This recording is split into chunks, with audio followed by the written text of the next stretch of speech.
Hello, I'm Matthew Bay, a senior analyst at Stratfor, a RANE company. This podcast is brought to you by Stratfor Worldview, RANE's premier digital publication for objective geopolitical intelligence analysis.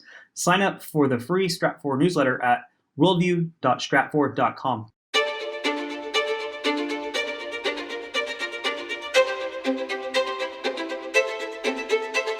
Welcome to RANE's Essential Geopolitics podcast powered by Stratfor. I'm Emily Donahue. Turkey has a migrant problem, or at least it's bracing for one. Turkey already has one of the largest refugee populations in the world, and now is preparing for Afghan migrants who are attempting to enter its territory.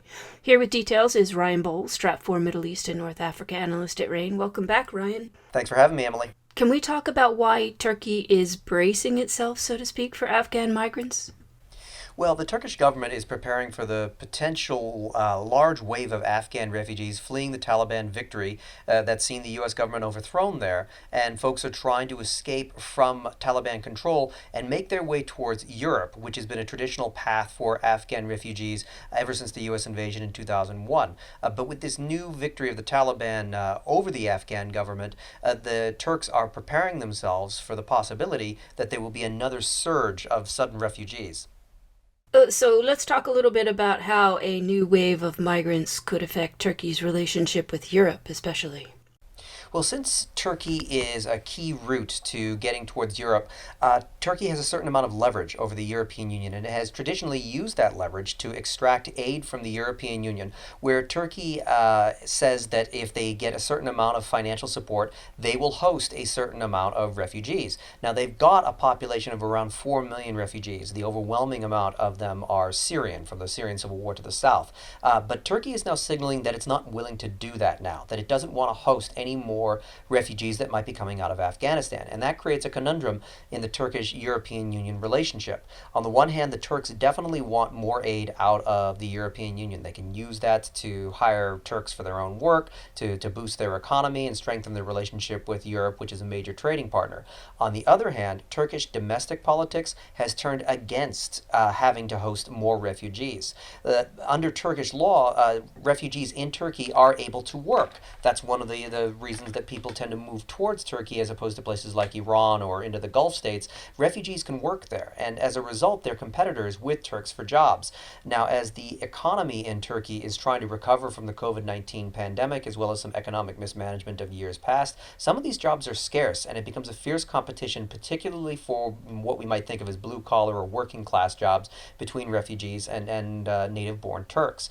That means that many of these Turks don't want to see more refugees coming into the country. It doesn't matter that the European Union is providing Turkey with aid in exchange for that. For ordinary Turks, what they see is competitors in the job market, and they're all scrambling to find a way to make sure that they can keep above board as the economy continues to recover from the pandemic. So most ordinary Turks are pushing their political parties to close the border, and in fact, Turkey is actually fortifying its eastern border with a literal wall, similar to what the United States has attempted to do with Mexico, but a concrete barrier along the Iranian border to try to prevent a new flood of refugees. Turkey right now is signaling that in spite of the fact that the Europeans might provide them new aid, they're going to shut out these refugees using whatever means they can.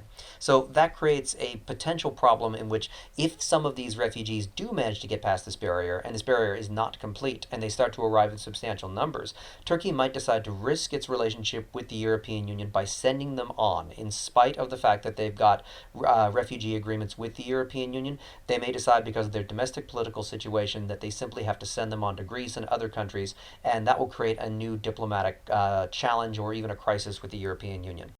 Ryan, can we talk about Turkey's new turn towards nativism and how it might affect its foreign or domestic policies beyond these migrants?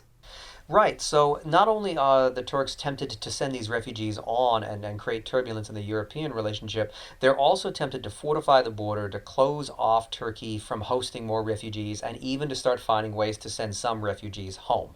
Now, that could create some real problems for some of Turkey's relationships with Syria, where it's been an adversarial relationship between Turkey and the government of Bashar al-Assad based in Damascus. But Turkey has managed to create something of a stalemate in that situation, and has managed to avoid having any major military escalations for about a year and a half now. But if they start to send refugees back into Syria, that could potentially spark a crisis because one, there's not a whole lot of space for these Syrian refugees in Turkey to necessarily go within Syria. The amount of territory that Turkey controls, it isn't necessarily enough to host them. And of that land that is being held by the Turks, it's not necessarily economic productive. That is, that these Syrians would be sent back into Syria with no job prospects, no potential of a political reconciliation, and it could create some folks who are radicalized by that experience and want to join some of these militias that are still fighting against the Syrian government.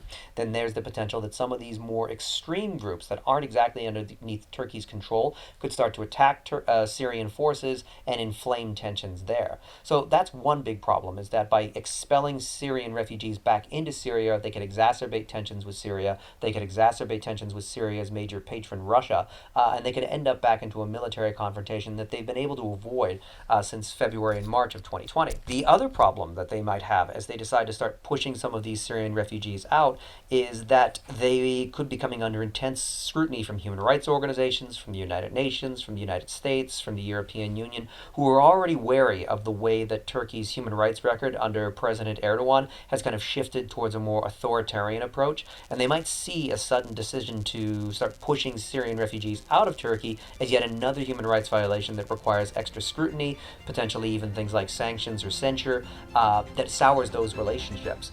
Ryan Bohl is a Stratfor Middle East and North Africa analyst at RANE. The role of geopolitics in global events has never been more apparent nor more crucial to understand. Stay ahead of the news with Worldview. Sign up for our free newsletter at worldview.stratfor.com. That's worldview.stratfor.com. I'm Emily Donahue. Thanks for listening.